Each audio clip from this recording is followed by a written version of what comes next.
A guy named Rufus Miles developed something called Miles's Law, which is simple but really profound. Where you stand depends on where you sit, which means my perspective on the world, where I stand, is determined by my cultural context, where I sit. Now, I think it's important not just to understand that about somebody else, right? We've already said that somebody else's behavior or belief or understanding of the world, it makes perfect sense to them, and that's helpful. But it's more important to turn that lens back on myself and understand that that's true about my perspective as well. And I think that when we do that, when we're very humble and honest that my cultural context determines so much about my perspective on the world, it means we can be confidently vulnerable and even curious about the rest of the world. It means that instead of sharing just what we think, we can share why we think it.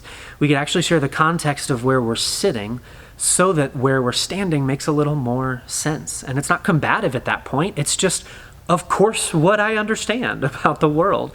It starts to contextualize everything. It means I can be confidently vulnerable and share the things that I don't have answers to yet, share the places where I don't have experiences and never could, because I'm just not that person in that time and in that place, and I never will be, and that's okay.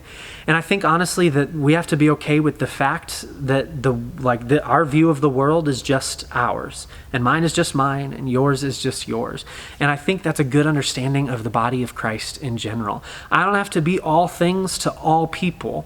I can just be the things that I can be to the people that God's called me to be. I am just an elbow in the body of Christ.